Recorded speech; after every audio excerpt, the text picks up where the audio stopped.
So that is how it would finish. Newcastle were aiming to go level on points with Manchester City in the table, and they do get those 3 points that they need away from home to West Ham with that Monday night action. So this is how things are looking as it stands right now. Manchester City in 5th on 47 points. In 6th, it is Newcastle level on 47 points as well. Manchester City with the better goal difference at this stage. We do welcome in for the conversation Mario Melchiot, Aage Fjortoft and Ian Darke as well. But let's start with you, Shaka. What did you make of today's game? Not one that will be last long in anyone's memories, in all honesty. Listen, I think West Ham are in no real danger of falling into the bottom 3, so you just kind of feel that this is a team that have one eye on next season and improving under Graham Potter. That'll come in the summer. And for Newcastle, again, a team with one eye on the cup final to come.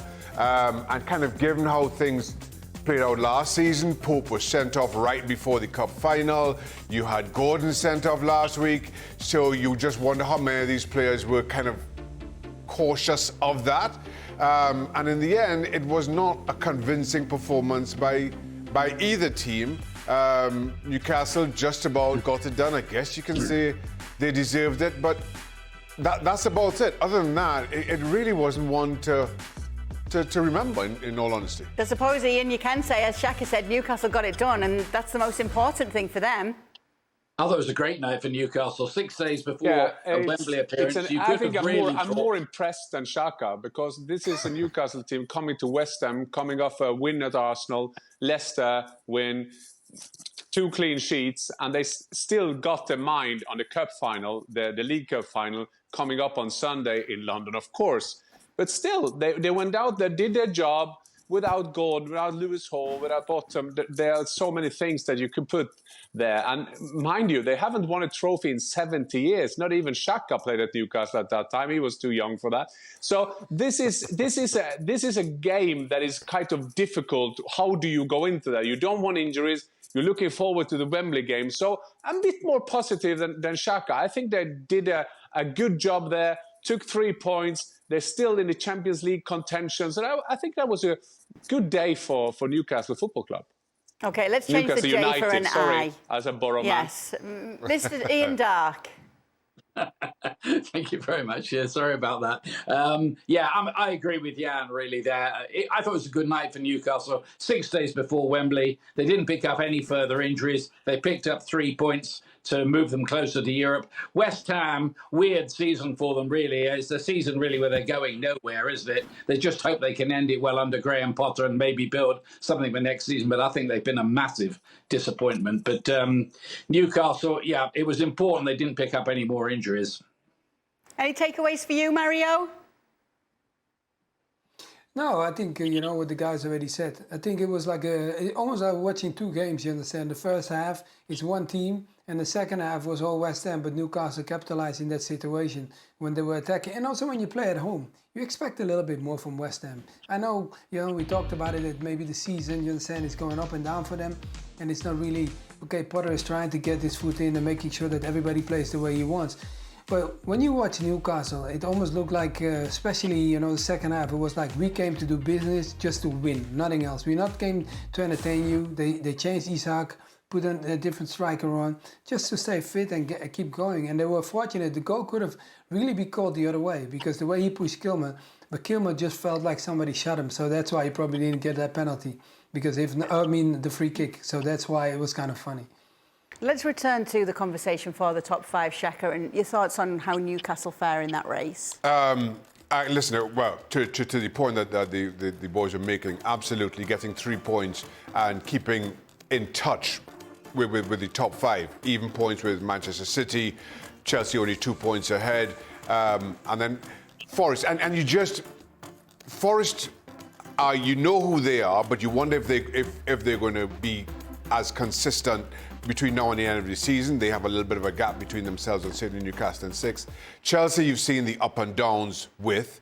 And Manchester City, again, for all their talent, for all their potential, just haven't been themselves. So it really is a wide open race. And in that regard, absolutely yes, Newcastle had to get 3 points and did that. So to to use the phrase that both Ian and Jan used, it was a good day for Newcastle Football Club. It just wasn't, in my mind, it just was not a good performance. The cup final is important because I think you want to go into that kind of given everything, and Jan is right in making mention of Newcastle's lack of silverware for quite some time. You saw what happened a couple of years ago in exactly this competition with Manchester United and how that impacted the club. I think Liverpool are a far more difficult proposition than Manchester United were 2 years ago. They themselves have one eye on what's to come in the Champions League. I know the second leg is before that cup final. So it really is... you really have to question how either team goes into this psychologically. On paper, no questioning Liverpool are the better footballing team. But I don't think Liverpool have been anywhere near as good over recent weeks than they had been certainly in the first half of the season. So there's an opportunity there. But to get the better of Liverpool, even this version of Liverpool, a lesser version of themselves, Newcastle have to be at their best. And I just don't think they were at their best on the day today. So there's a lot riding. I know we're talking about the top five. There's a lot riding on what's to come next weekend for me from a Newcastle perspective. How you cope with that, I think, almost shapes what's to come for the remainder of the season. If you were to pick now, who's in the top five? If I were to pick right now, Chelsea drop out, and I think City and Newcastle squeeze it. Yeah, Ian, what do you make of that? I knew you were going to say that. Be careful now. Be careful, Shaka. I knew you were going to say that. So be careful what you say, my friend. I'm telling you. The flight is really short from LA, taking me to Connecticut, so take it easy. Oh, well, Mario, while we're with you, tell us your top five then. My top five, I like the big boys need to have pressure because that's why you call them the big boys. So the guys why I was saying about Chelsea, they have pressure. Why they have pressure? Because at the beginning of the season I said they need to qualify for Champions League. So that is the one, you understand? And I thought Forest was going to struggle, but what they did to City in the weekend, it would be a shame if I would say I would call them out. So the way it stands now is the way I know for leaving City out is sad. But they don't look like, they're giving so much away. So the way it stands now, okay, I'm going to keep it the way it is right now. And maybe guys will shoot me, but I don't care. I'll leave it the way it's right now. Oh, Shaka. Ian, what do you think? I think it's too close to call. I mean, the top half of the table, the whole of the top half of the table are involved in that. I think it'll probably be the top five as it stands now. But the team I really like from outside the top five, and I think they're really starting to play very slickly again, and that's Brighton. So I think they could gate crash it and get into the Champions League. What a story that would be. And don't write off Bournemouth either, by the way. But this is a team that need confidence because, remember, you're third in the Premier League. And, wow, we have some good tips in our team, ESPN. But if there is anybody you can find who put them in top three, then I don't believe them either. So I think that win was great for them. I think Manchester City will sort it. On Chelsea, you have no clue ups or downs. And unfortunately, we have the ambassador of Newcastle and Chelsea. I don't have any clubs that I played for that I can bring into the contention. Sorry about that. Yeah, you'll definitely find a few. We're happy about that too, yeah. You'll definitely find a few who put them in the bottom three. We've already done that this season. Exactly. I am going to start saying your full names, by the way, Jan and Ian, throughout the show because I think we're getting a few mix-ups. But make sure to head on over to our YouTube channel. Every single day there is new content loaded there on all the biggest topics from the world of football. Click subscribe if you haven't already. Liverpool lead the Premier League table by a full 15 points at this stage, and they've been head and shoulders above the rest. But they struggled last week against PSG in the Champions League, albeit in a game that they did win. Arne Slot's men are still favourites to go through. They take that 1-0 lead back to Anfield. Here is what Arne Slot has had to say about PSG.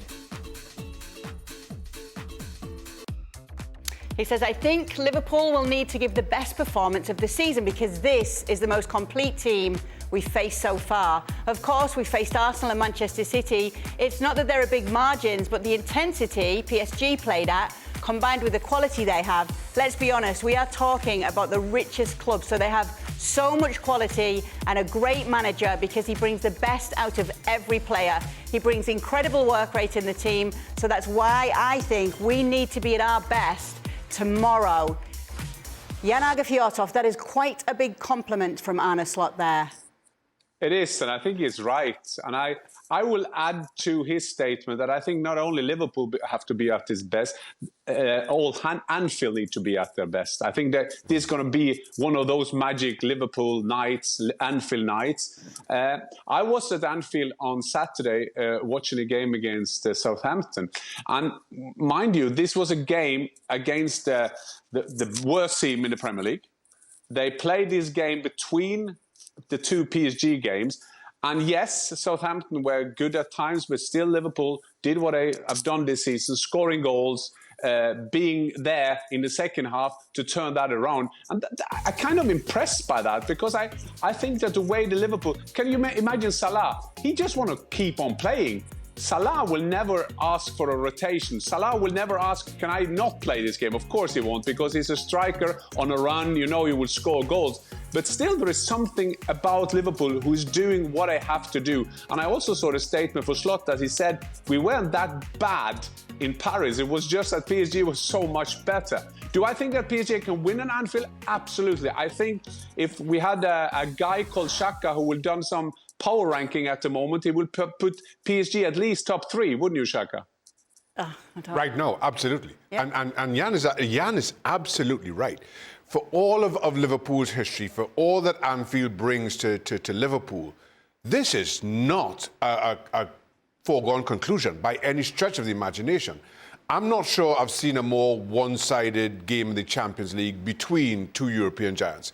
I am absolutely certain I haven't seen a more one-sided game where the team that was second best actually came out and won.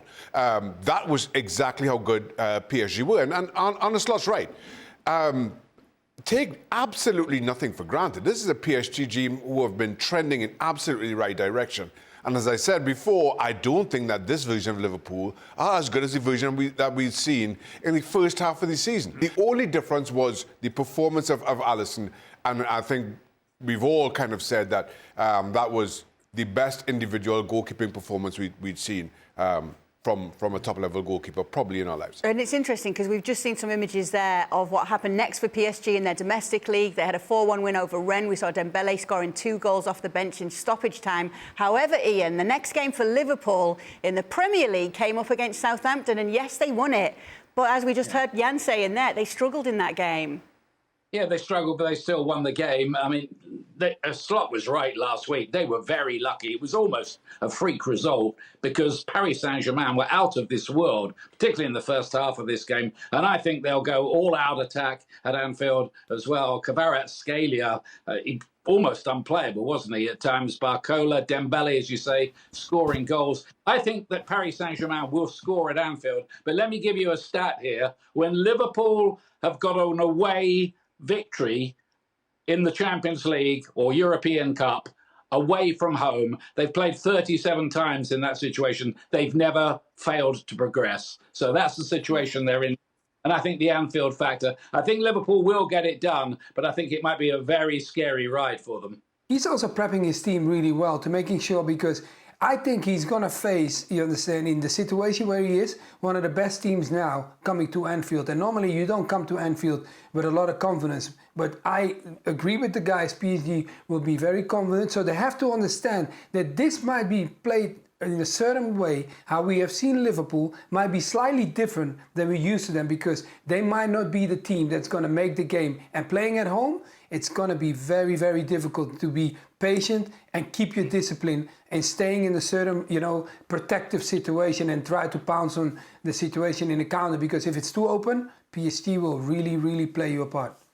So let me stick with you, Mario, and I'll ask you all this. One word, who goes through? I still say Liverpool, just like last week. Fjortoft? PSG. Mr. Ian Darke? Liverpool for me, but it'll be tight, I think.